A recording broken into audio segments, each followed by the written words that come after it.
Hey guys, welcome to this week's podcast episode. I'm really delighted about today's guest, Bear Newman. He's the president and co-founder of Bear Fox Marketing. He's an expert in digital marketing, SEO. Today's talk is all going to be about internet marketing, social media. Does your business rely on Google too much, and much more? So I'm happy to welcome Blair to the show. Welcome. Thanks, Chris. I'm excited to be here. Glad to meet you and look forward to what we got to cover today. Yeah, I know. I'm really looking forward to the conversation because I really love digital marketing. And so, kind of set the stage, talk about your story, your background, and set the stage for an exciting conversation. Yeah. So I've been doing SEO for about 15, 17 years or so. I've started really kind of piecing it together on my own. Got my first job at a local company doing the keyword research for 53,000 craft products. And despite the appearance, I'm not big into crafting. So Yeah. all crochet needles and all those kinds of things were not really my forte, but I had to do the research, and that's kind of how I got started. From there, I moved into doing the all the SEO for a publishing company in-house, and Google made some major algorithm updates back in 2012, made that company's business model unviable. And so I just essentially, instead of starting with another company, decided it can't be that hard. So I started up my own agency at that point in time. So it's definitely a little harder than I would have anticipated, but it's been great. SEO, again, is kind of my forte. We've gone out and we've really focused on, in addition to SEO, we focus on metrics or channels, shall we say, that bring in ROI really for businesses to get them to grow. So we added in email to complement the SEO, Facebook campaigns, Google ads, and those are kind of our four main pillars we focus on to drive results. I essentially started up with my business partner about 8 years ago, rebranded to Bear Fox Marketing, and we've grown it to 7 figures and want to keep on going, trying to hit that eight-figure mark. Yeah, I love that. Always the beauty is in the growth when you see those spikes in traffic or sales and revenue. So one thing I really have a question about is the role of SEO and modern marketing. In the early 2000s when blogs was big, you needed SEO, and then you had Google, and then all of a sudden, like, you have social media and you have like viral video marketing, podcasting, YouTube. So in your opinion, is SEO still a critical component of digital marketing today, and how has it evolved over the years? Great question. So I would say it definitely is still a critical part. It's really changed a little bit in how you go about getting that traffic, but most websites still to this day get about 50% of their traffic, 50 to 60 from Google organic. So that is still the lion's share. And typically the conversion rate is going to be much higher on a organic search than it would on any other channel, specifically, like, especially with Facebook.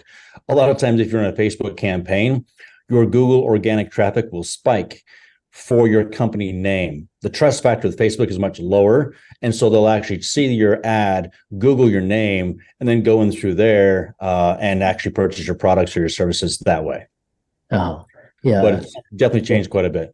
So yeah, one thing, because I was thinking in especially in this day and age with data and analytics and AI, and especially with the big giants, Google and Microsoft, and you've got OpenAI. Now you need all that traffic, especially in terms of just words and keywords and searches. So I still think, especially with AI now, SEO is going to be really, it's just going to evolve.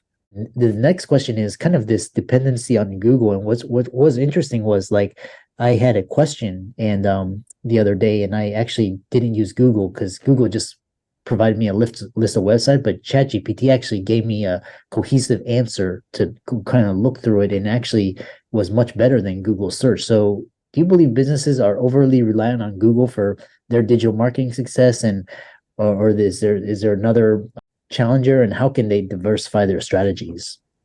Yeah, great question. So Google right now makes up probably, I think, 95 to 96% of the total website traffic. So they're still the juggernaut, and they're looking to combat AI software. So just to, I guess, preface that a little bit, this year has been the biggest disruptor to Google's results that I've seen in probably a decade.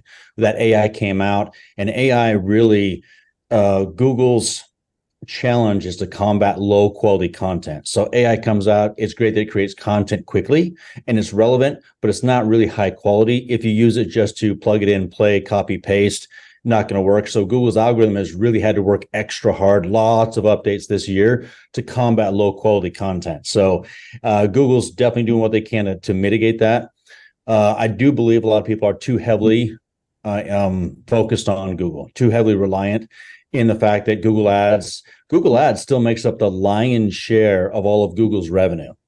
So they still make most of their money from that, but definitely want to look at other ways. Facebook, again, while the trust factor may not be as big on Facebook as it is on Google, it's still important. It's still a great way to diversify.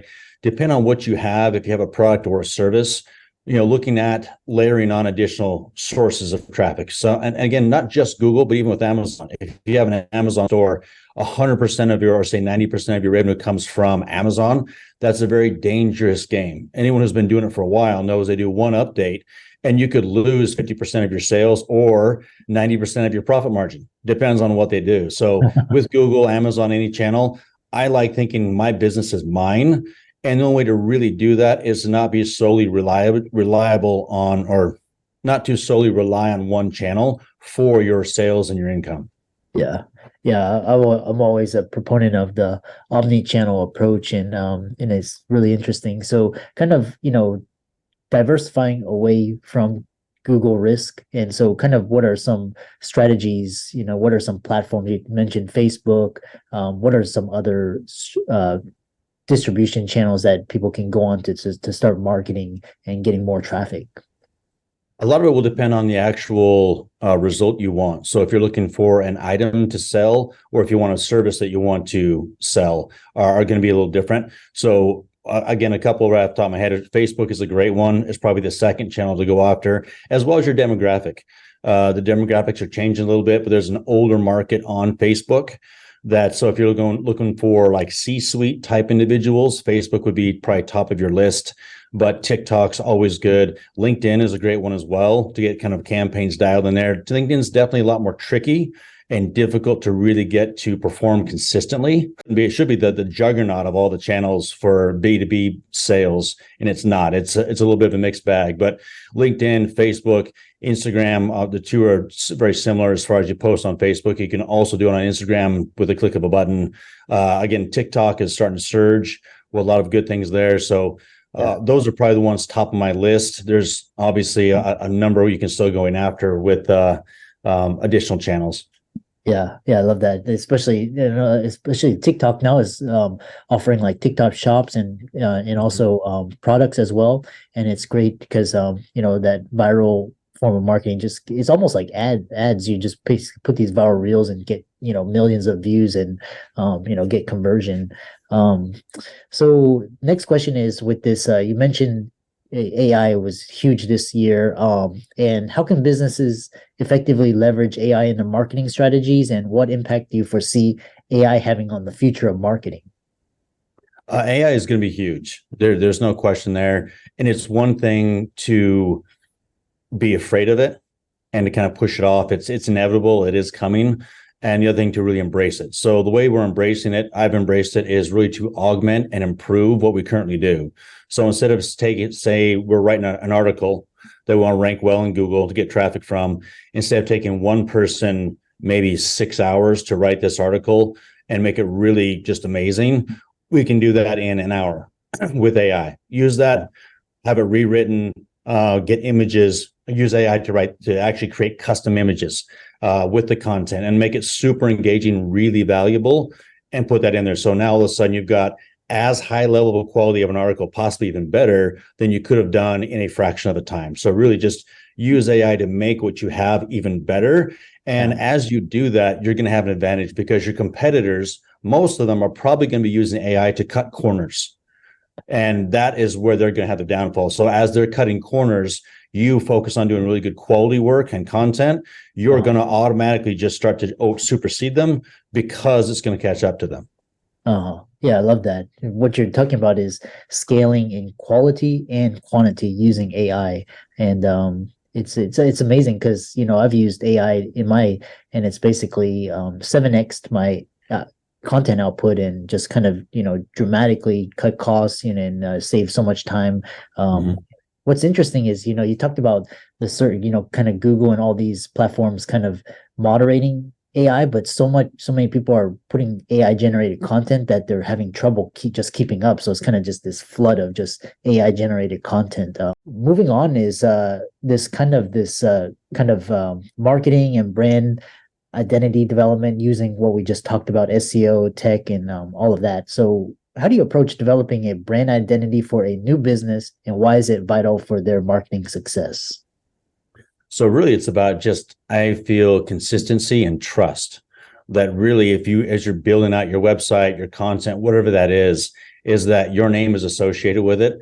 And anything associated with your name, your company name, is going to be a certain quality, a standard of that kind of quality. And it can be resonated and seen throughout all that you do. So it's not hit and miss, it's consistent. And you're building trust, really. If you think about the brand that you're building, whether it's a logo, content, a service, whatever that is, you're building a trust associated with that, with people, with Google, whatever the case is. And so just making sure that whatever's associated with that brand is going to meet those expectations. And again, my situation is a little unique in that my name is part of my company, Bear from Bear Fox. And I take that very personal. So anything my company does, I take as something I need to make sure the quality is there because my name is associated with it. Yeah. Yeah, I love that, especially when talking about when you're doing sponsorship and brand deals, kind of I actually started limiting just kind of sponsors and affiliates because if something goes wrong with the affiliate, your name is attached with that. So you always kind of want to be cognizant that your reputation is everything. Moving on to marketing, you talk about marketing team assessment, and what are three critical questions every business owner should ask their marketing team to assess their effectiveness? Good question. And each channel is going to be a little bit different. Yeah. Obviously, a proven track record is going to be critical. So, show me examples of a proven track record you have in my industry is a great way to start. You don't want to get someone who's going to basically learn on your dime. So, if they have a proven track record, that's what you want to make sure they've got. That'd be the first question. And second question would be, what metrics are you using to gauge the success of this campaign? A lot of agencies will essentially use metrics that are important to them and are important along the way, but they're not important to paying your bills. So you want to make sure that if we're talking about impressions or engagement or whatever, how does that equate to my being able to pay my bills after I pay your invoice? And so make sure they speak your lingo of what that is and what's important to you. You might be doing a campaign where you're branding your company. You just want people to see your brand and get it out there. In that instance, impressions and visibility is what you're going to be focused on. If that's not the case, you want to focus on actual conversions and sales. So definitely go there. And then I would say the other question I would ask is definitely, who owns these assets? And when I say assets, if they create a Facebook campaign for you, do they own it or do you? So if they don't do a good job for you, do you start from scratch or do you keep it all?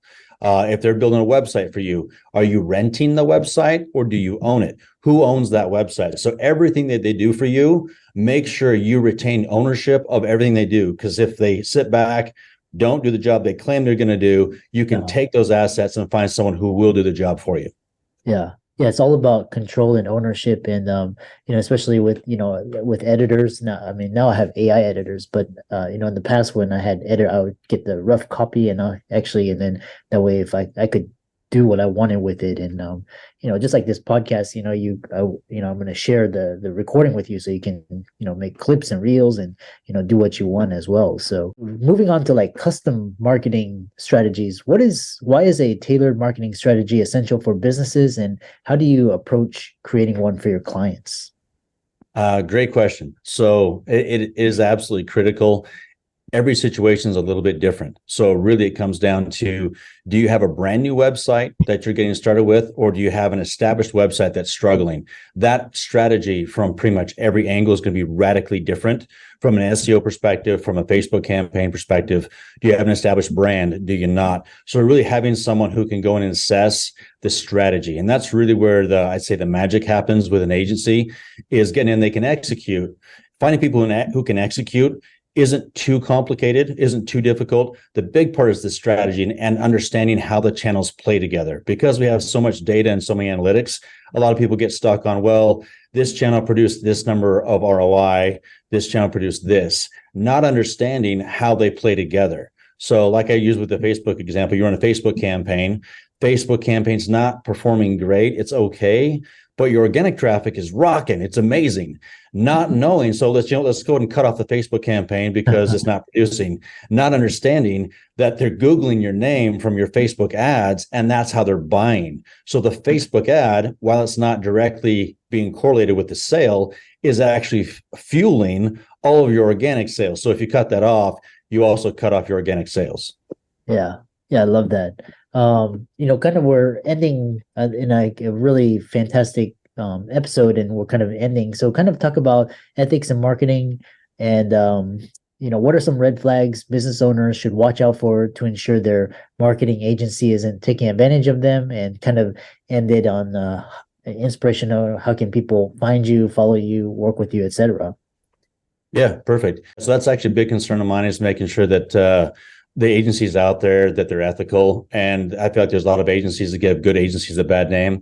So the number one thing I'd say to look at is transparency.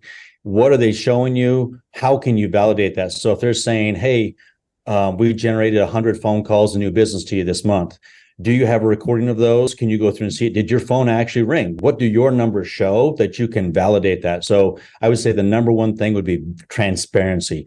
Show me what you're showing me. If you're showing you made me $10,000 this month, my numbers should also reflect that. Let's make sure those two are making sense, and we're on the same page with that.